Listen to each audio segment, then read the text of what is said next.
Welcome back, everyone. Today, we're unraveling a genuinely fascinating paradox. We're talking about the modern military-industrial complex. Think about this for a second. How does an industry that literally invented the rapid prototyping of jet fighters now oversees some of the most delayed, wildly expensive projects in human history? Well, today, we're going to decode the mechanics of this trillion-dollar defense complex. We'll be looking directly at the historical data, the economic theories behind the scenes, and the very real, staggering numbers that shape modern defense. Okay, let's dive into this. Here's our roadmap. 1. The Skunk Works paradox. 2. Anatomy of the complex. 3. Monopoly and long cycles. 4. Lobbying and revolving doors. 5. The trillion-dollar jet. And finally, 6. The global impact. All right, Section 1, the Skunk Works paradox. Let's set up a really sharp historical juxtaposition here. Back in 1943, the U.S. urgently needed a jet fighter. Clarence Kelly Johnson and his team at Lockheed took on the challenge to build the XP-80. Now, they didn't even have a formal contract. They did it on a handshake. They operated out of a rented circus tent right next to a smelly plastics factory, which, by the way, is exactly how they got the famous nickname Skunk Works. And get this, they designed and built the XP-80 in just 143 days. Fast forward to today. Compare that 143 days to the modern F-35 Joint Strike Fighter, also developed by Lockheed Martin. This program has been in development for decades, plagued by endless delays, and is now projected to cost an unbelievable $2 trillion over its lifetime. And honestly, the irony here is just massive. This quote is pulled directly from Lockheed Martin's own legacy page. They are boasting about a 75-year track record of solving hard problems quickly, quietly, and affordably by cutting through bureaucracy. Yet today, this exact same organization is the primary contractor for the most expensive, highly bureaucratized, and delayed weapons program in history. So how on earth do we get from 143 days in a circus tent to decades of red tape and delays? That brings us to Section 2, Anatomy of the Complex.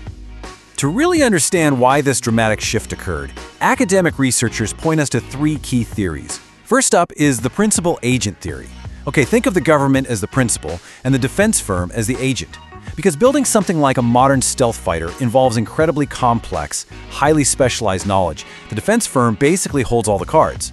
This creates what economists call an information asymmetry. It makes it nearly impossible for the government to accurately monitor costs, judge production efficiency, or even know for sure if a proposed technological upgrade is actually necessary. Next, we have rent-seeking theory. Because these defense firms are massive, highly capitalized entities, they engage in non-productive activities to secure their profits. Meaning, instead of putting every dollar into making better, cheaper planes, they pour massive resources into lobbying. They use their vast wealth to push for favorable policy decisions and bigger budget allocations, and yes, sometimes this is for weapon systems the military itself has explicitly stated it does not urgently need. So the crucial point is how those two concepts merge into the third, the military-industrial relations theory. This proposes the existence of an iron triangle, a deeply symbiotic alliance between the military, the defense industry, and political elites. The military needs advanced weapons, the defense industry needs profitable contracts, and the politicians, well, they need the political and economic backing of these massive firms. So they all mutually support each other, totally institutionalizing that rent-seeking behavior we just talked about. And this brilliantly illustrates the whole setup. Researchers map out this exact symbiotic loop. Congress shapes defense capability and sends budget requests to the military. The military then creates the requirements for the defense contractors. The contractors fulfill the contracts, but then, and here's the kicker, they turn around and influence Congress through massive lobbying efforts. It's a completely self-reinforcing cycle that consistently drives up defense spending and shapes foreign policy. Moving on to Section 3, Monopoly and long cycles. To really grasp how these theories play out in the real world, we have to look at how the physical structure of the defense market has totally transformed. Following the Cold War, the US government actually encouraged defense contractors to consolidate. And wow, the drop in competition is stark. Back in 1990, there were 13 contractors building tactical missiles. By 2020, we're down to just 3. Fixed-wing aircraft dropped from 8 to 3. Surface ships, 8 down to 2. Tracked combat vehicles are down to literally a single major prime contractor. Today, just 5 giant corporations control over a third of all Pentagon contracts. Remember that principal-agent information asymmetry we just talked about? Well, it absolutely thrives in a monopoly like this. Alongside this massive consolidation, we've seen an evolution in project cycles. Back in the 70s, development timelines were fairly standard. But by the 90s, Air Force project cycles had literally doubled. The F-22 fighter, for instance, took nearly 30 years from concept to deployment. Why does this matter? Because dragging out development cycles severely weakens government oversight. A perfect example from the research is the Army's Future Combat Systems project. Thanks to constant design changes and endless budget requests stretched over a long timeline, its cost ballooned from $92 billion to $200 billion before the Pentagon finally just threw their hands up and canceled it entirely. Let's move to Section 4, Lobbying and Revolving Doors. We know the Iron Triangle exists in theory, but let's look at the actual tangible mechanisms used to keep it running. $64,100,000. That staggering number represents the amount spent on lobbying in the year 2022 by just the top 5 U.S. military-industrial companies. That is a truly enormous amount of capital deployed for one sole purpose: influencing members of Congress to ensure continuous budget approvals and favorable policies. Now, what's really interesting here is the human element of this, what we call the revolving door. Between 2008 and 2018, nearly 650 generals and senior Pentagon officials left government service and walked right into lucrative jobs at military-industrial companies. This even includes top figures like former Defense Secretary Robert Gates, who joined Lockheed Martin's board. Researchers point out that this specific personnel flow allows contractors to heavily infiltrate the decision-making process, utilizing established government networks to lock in massive projects. And then there's the geographical strategy. 45. That is the number of U.S. states where suppliers for the F-35 program are currently located.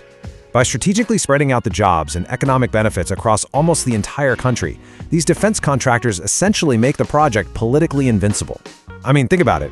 Even if the project faces extreme cost overruns or technical failures, it becomes virtually impossible for Congress to pull the plug, because doing so would mean cutting local jobs in 45 different states. All right, Section 5, the trillion-dollar jet.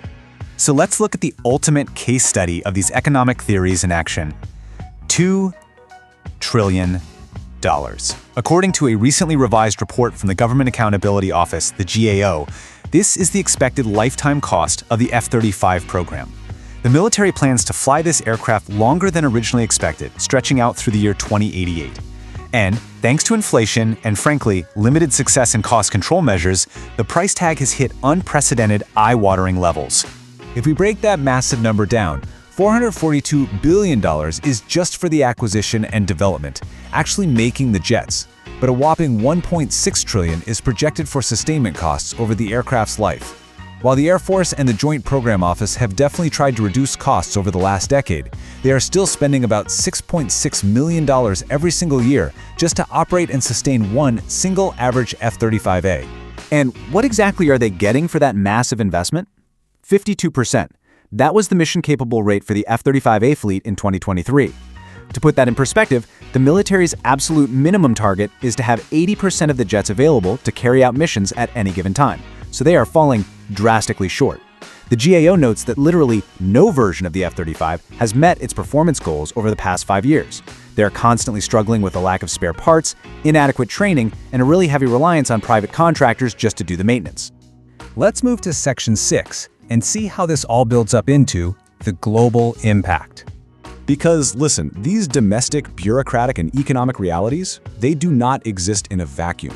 Researchers suggest these monopolies and constant delays actively degrade actual military readiness. First off, F-35 program delays have resulted in an estimated 20% reduction in the Air Force's projected combat capability against near-peer threats. Second, because of these long delays, forces are stuck relying on older tech. They're out there flying fourth-generation F-16s, which have a combat radius of about 500 nautical miles, into potential theaters where adversaries have modern anti-access missiles with ranges exceeding 250 kilometers. And finally, on a broader scale, academics argue that this complex leads to the militarization of foreign policy. The bureaucratic pressure from this iron triangle continuously prioritizes and justifies military solutions simply to sustain defense spending. Which leads us perfectly to our final thought. The original Skunk Works built a revolutionary jet in 143 days for a very specific war. Today, we have a highly consolidated industry spending tens of millions on lobbying just to secure decades-long trillion-dollar projects that consistently underperform. So I'll leave you with this provocative question to ponder. Does the modern military-industrial complex exist to build defense, or has it evolved to build continuous demand? The answer is up to you. Thank you so much for joining me for this explainer. Keep asking the hard questions, and I'll catch you next time.